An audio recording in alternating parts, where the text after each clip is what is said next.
Hello everyone, how are you? I'm Dostat Oda, and in today's video I'm gonna tell you a story, something which is very much uplifting, something which changes your mood, your vibes, your energy. You know, this COVID is a little bit depressing and many people are, depressed. When you're depressed and then you shrink, when you shrink your immune system will go down, and that makes it very difficult for you to fight off any disease. And some of you, of course, may be in a misfortune. You may have lost your everything, probably. Your life, probably, for that matter. So you may have lost anything that you value very much dear. But you can change this misfortune into fortune. You can change seemingly negative into positive. And the story I'm going to tell you will definitely will prove that. So I'm going to tell you a story about King Alfred of England, who ruled England in the 9th century, and he's very famous for defending his country from the Danish conquest, and he's also famous for bringing his people out of literacy. So I'm going to tell you a story about what happened to him and how he turned that into the misfortune into a fortune. Alright, so here's the story about Alfred the King. In England, many years ago, there ruled a king named Alfred. A wise and just man, Alfred was one of the best kings England ever had. Even today, centuries later, he is known as Alfred the Great. The days of Alfred was not easy ones in England. The country was invaded by the fierce Danes who would come from across the sea. There were so many Danish invaders, and they were so strong and bold for a long time. They won almost every battle.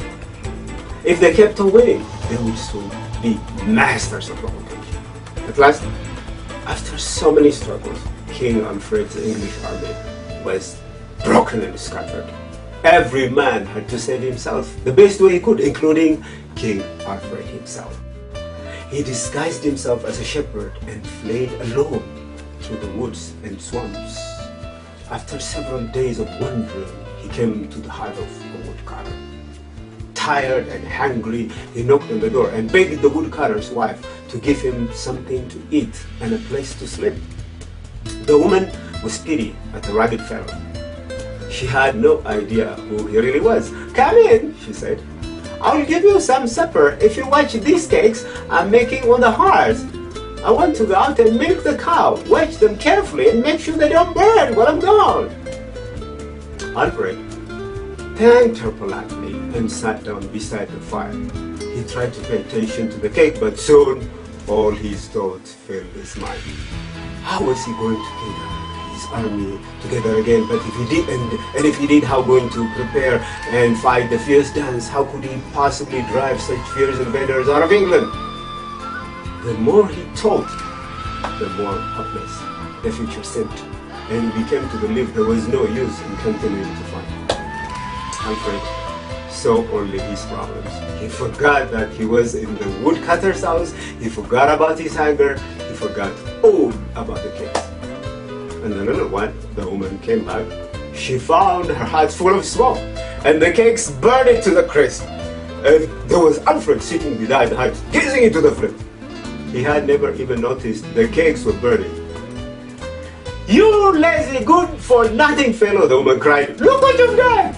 You want something to eat, but you don't want to work for it. Now none of us will have any supper." Alfred only hung his head in shame. Just then, the woodcutter came home. As soon as he walked through the door, he recognized the stranger sitting at his hearth. "Be quiet!" he scolded his wife. "Do you realize who you're scolding? This is all our noble leader, King Alfred himself." The woman was horrified. She ran to the king's side and fell to their knees. And she begged him to forgive her for speaking so harshly. But the wise King Alfred asked her to rise. "You're right to scold me," he said. "I told you I would watch the cakes and I let them burn. I deserve whatever you said. Anyone who had such a duty, whether it is large or small, should perform it faithfully. I have failed this time, but it will not happen again. My duty as a king waits for me." The story does not tell us if King Alfred had anything to eat that night. But it was not many days before he gathered his men together again, and soon he drove the Danes out of England. So what is the moral of the story? Look, the situation the king had gone through. He lost everything. His army, his wealth, everything. Mind you, he was supposed to go through, hard days without even eating, without even having a sleep. You haven't gone through such difficult days, are you? No, but you're worrying too much. And that's the problem. When she scolded him, the king woke up. He was in his mind. So most of the time when you dwell in your mind, what comes in your mind is most of it is negative energy. You can check it. Most of our thought is negative energy. So it hurts us. It depresses us more. So we have to get out of all this. So we have to try to change this seemingly negative opportunity into a positive opportunity. That's what we should do. That will cheer us up. That will make us happy. All right?